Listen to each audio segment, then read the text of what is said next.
ये मैं नहीं हराया, ये सात बार के विधायक क्षेत्र मोर साझा विधान क्षेत्र के जनते 7 बार बने से और हुई मोर साझा विधान सभा क्षेत्र केवल हराई से। ये छत्तीसगढ़ के साझा विधानसभा सीट पर हुई दिलचस्प लड़ाई में बीजेपी उम्मीदवार ने कांग्रेस उम्मीदवार को हरा दिया।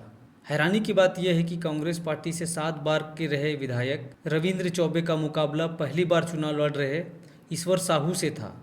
दरअसल ईश्वर साहू वो शख्स है जिनके बेटे की 8 अप्रैल 2023 को हुई सांप्रदायिक हिंसे में हत्या हो गई थी। उन्हें बीजेपी ने अपना उम्मीदवार बनाया था। ये अलग बात है कि उन्होंने आज तक सरपंच का भी चुनाव नहीं लड़ा। उनके सामने 1990 से चुनाव लड़ रहे और नेता प्रतिपक्ष रह चुके रविंद्र चौबे थे। यह उनका 8वां चुनाव था। इस सीट पर 2,50,000 वोटर हैं, जिसमें 65% ओबीसी हैं। दरअसल अप्रैल 2023 में साझा विधानसभा क्षेत्र के बिरनपुर गांव में सांप्रदायिक दंगे हुए थे।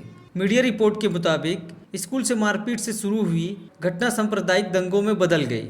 इस घटना में कुल 3 लोगों की मौत हुई थी, जिसमें ईश्वर साहू के बेटे भुवनेश्वर साहू भी शामिल थे। रिपोर्ट्स के मुताबिक छत्तीसगढ़ सरकार ने भुवनेश्वर साहू के परिवार के लिए 10 लाख रुपये के मुआवजे और सरकारी नौकरी का भी ऐलान किया था, लेकिन भुवनेश्वर साहू ने इसे लेने से साफ इनकार कर दिया। इस घटना के बाद बीजेपी ने ईश्वर साहू को टिकट दिया था। ईश्वर साहू की बात करें तो नामांकन के दौरान दाखिल किए हलफनामे के मुताबिक वो साझा की बिरनपुर प्राइमरी स्कूल से 5वीं पास हैं। उनके बैंक अकाउंट में करीब 16 लाख रुपये हैं। उन्होंने मीडिया को बताया कि ये पैसे उनके बेटे की मौत के बाद चंदे के तौर पर उन्हें मिला है।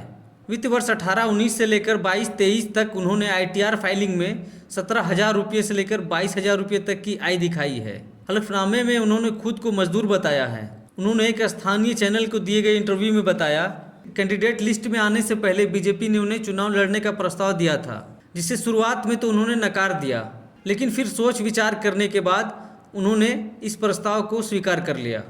चुनाव जीतने के बाद ईश्वर साहू ने कहा कि ये बुराई पर अच्छाई की जीत है। उन्होंने कहा, मेरा चुनाव प्रचार के दौरान ये भी नारा था कि अब नहीं सहेंगे, बदल के रहेंगे। उन्होंने कहा कि उनकी लड़ाई गुंडागर्दी, भ्रष्टाचार और अन्याय के खिलाफ है। वो अपनी विधानसभा के विकास और जनता की भलाई में काम करेंगे। यहाँ बता दें कि छत्तीसगढ़ में कुल 33 जिले हैं। इसमें कुल 90 विधानसभा सीटें हैं। चुनाव नतीजे में भाजपा 54 और कांग्रेस ने 35 सीटों पर जीत हासिल की है। के बाद जो आपके बेटे के जो आरोपी उनको सजा दी जाएगी, अब क्या लगता है? नहीं, हम ऐसे तो कभी बोले नहीं, हम कभी राजनीतिक की बदले की राजनीतिक नहीं करेंगे। हम इतना जरूर कहेंगे कि जो मोर साथ हुई, जो मोर साथ अन्याय हुई, जो मोर घर के चिराग छीनेगी, हम अब नहीं छीनने देंगे, नहीं किसी घर के चिराग नहीं बुझने देंगे।